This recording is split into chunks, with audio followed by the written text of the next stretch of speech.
Hello friends, क्या आप great eastern में एडमिशन का सोच रहे हो और आपको एडमिशन प्रोसेस के बारे में पता नहीं? तो दोस्तों इस वीडियो में हम जानेंगे कि ग्रेट ईस्टर्न का एडमिशन प्रोसेस कैसे होता है और किन किन चीज़ों का आपको ध्यान रखना होता है। तो नमस्कार दोस्तों, सेलर ज्ञान में आपका स्वागत है। मैं आपका सेलर फ्रेंड शुभम आ जाए एक नया टॉपिक लेके। तो लेट्स गेट स्टार्टेड।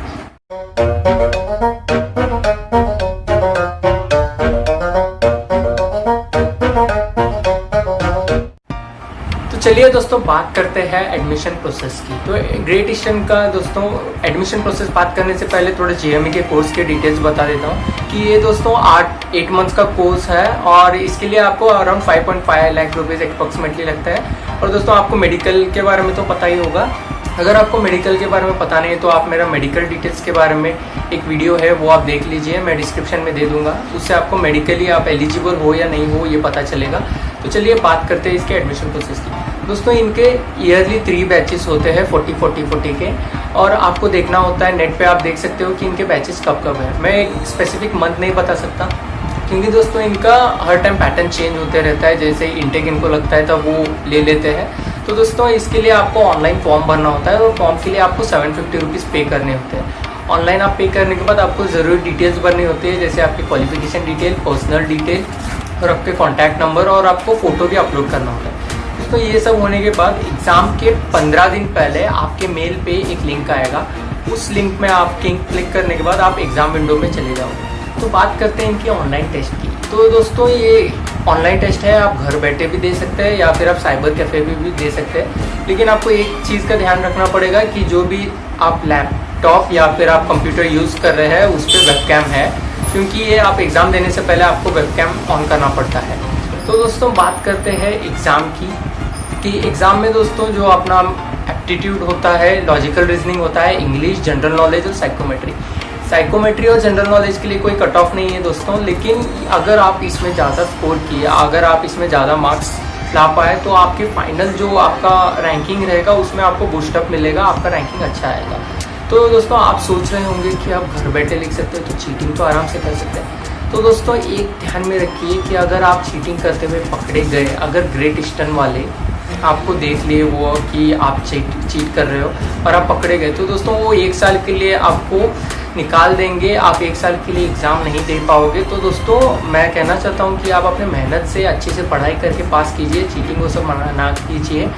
तो दोस्तों अगर आपने एग्ज़ाम क्वालिफाई किया तो अगर आपको जो मार्क्स पता होने चाहिए वो ग्रेट ईस्टर्न के ब्रोचर में होते हैं। आप ब्रोचर डाउनलोड करके देख सकते हैं कि आपने एलिजिबिलिटी क्राइटेरिया को पार किया है या नहीं। अगर आपने एलिजिबिलिटी क्राइटेरिया पार कर लिया तो दोस्तों आप तभी से पढ़ाई शुरू कीजिए आपके इंटरव्यू के लिए। तो दोस्तों थोड़े दिनों बाद आपको वो बुलाते हैं इंटरव्यू के लिए। तो दोस्तों जब वो इंटरव्यू के लिए बुलाते हैं तो आप पहले से ही पढ़ाई शुरू कीजिए। आपका सब कुछ जो भी बेसिक्स होता है वो सब पढ़ के पूरा ध्यान में रख के। और दोस्तों इंटरव्यू वाले दिन सुबह आपका और एक टेस्ट होता है जो मैकेनिकल बेस्ड होता है। इसमें दोस्तों आपका नॉर्मली जो इंजीनियरिंग में पढ़ा होता है मॉम, डॉम, सॉम, कॉम और जो BTD, ATD, turbo machines, FM ये सब होता है दोस्तों। तो इस बेसिस पे आपका फाइनल रिजल्ट रैंकिंग आता है। तो दोस्तों ये एग्ज़ाम 25 क्वेश्चंस होते हैं और एक क्वेश्चन के 4 मार्क्स होते हैं। और दोस्तों ये एग्ज़ाम वो इसलिए लेते हैं क्योंकि दोस्तों उनको पता नहीं होता कि जो आपने ऑनलाइन टेस्ट दिया है वो आपने ही दिया है या आप जैसे दिखने वाला कोई ऑन बिहाफ ऑफ यू उसने एग्ज़ाम दिया है। तो ये कंफर्म करने के लिए वो देते हैं और इसके मार्क्स भी फाइनल सिलेक्शन में ऐड होते हैं। तो दोस्तों इसके बाद में आपका होता है इंटरव्यू।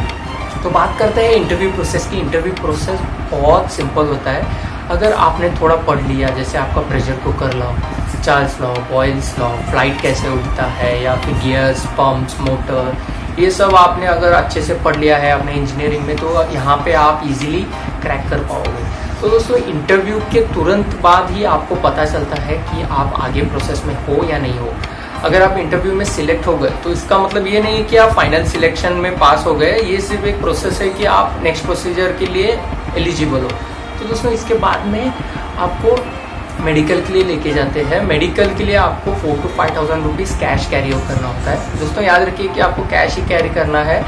तो दोस्तों अगर आप मेडिकली फिट हो गए तो दोस्तों वो क्या करेंगे कि आपका 10th का, 12th का, इंजीनियरिंग का और आपने जो ऑनलाइन टेस्ट दिया था और जो मॉर्निंग में आपने मैकेनिकल का टेस्ट दिया था और आपका इंटरव्यू, ये सब का एक मार्क्स एवरेज निकालते हो। एवरेज निकाल के वो रैंकिंग निकालते हैं, 1 to 50 रैंकिंग तक निकालते हैं। एक 10 से 15 बंदे एक्स्ट्रा होते हैं। ये क्यों होते हैं? क्योंकि थोड़े मेडिकली अनफिट हो जाते हैं और थोड़े निजी कारणों के कारण छोड़ देते हैं, तो दोस्तों ये एक्स्ट्रा ले लेते हैं। इसके बाद में दोस्तों जो 1 to 40 रैंक है उनके मेल आईडी पे एक मेल जाएगा जिसमें लिखा होगा कि आपको सीट बुकिंग के लिए 25,000 भरना होता है। तो दोस्तों अगर आपको सीट बुक करनी है ग्रेट ईस्टर्न में आपके जीएमई के लिए, तो आप 25,000 भर सकते हैं उनके डिटेल्स में, तो आपकी सीट कंफर्म हो जाएगी।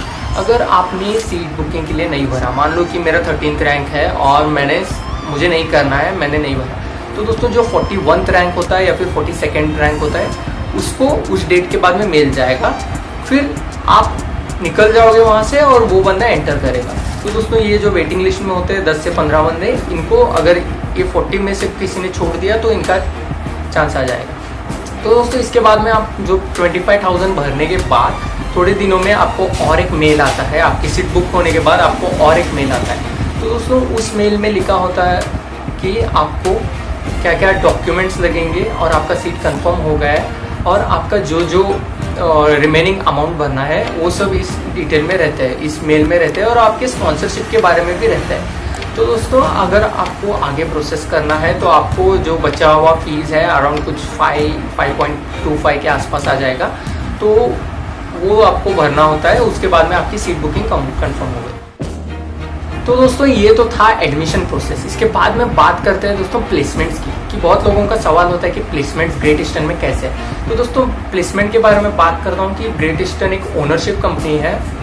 तो आपको पता ही होगा कि ओनरशिप कंपनी बहुत सही होती है क्योंकि इनके खुद के ही 69 शिप्स हैं। इनके खुद के 69 शिप्स हैं, मतलब दोस्तों अगर आप अनप्लेस्ड रहे तो भी वो अपने शिप पे आपको चढ़ा देगी और आपका प्लेस सिक्योर रहेगा, आपका फ्यूचर सिक्योर रहेगा। दोस्तों ये दूसरी कंपनीज की तरह नहीं, जैसे मैनेजमेंट कंपनी की तरह नहीं कि ये कैसे भी मतलब बच्चों को 1 साल 2 साल रुका लेगी, वेटिंग देगी।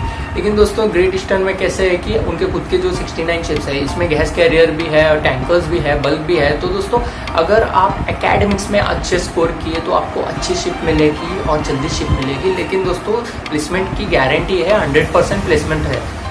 तो दोस्तों इसके बाद में बात करते हैं लोन की क्या फैसिलिटी है। तो बहुत लोगों का सवाल होता है कि यार मैं इतने पैसे तो अभी तुरंत एडजस्ट नहीं कर पाऊंगा, भर नहीं पाऊंगा, तो मैं क्या करूं लोन के बारे में। तो दोस्तों लोन का एक ऐसा है कि ग्रेट ईस्टर्न है वो SBI से टाई अप किया हुआ है। तो दोस्तों जो आपको स्पॉन्सरशिप लेटर मिलेगा उसी लेटर में आपको एक एक्सपेंडिचर फॉर्म रहेगा। वो फॉर्म अगर आप बैंक में दिखा दो तो आपको इजीली लोन मिल जाएगा, आपको कुछ चिंता करने की ज़रूरत नहीं होगी।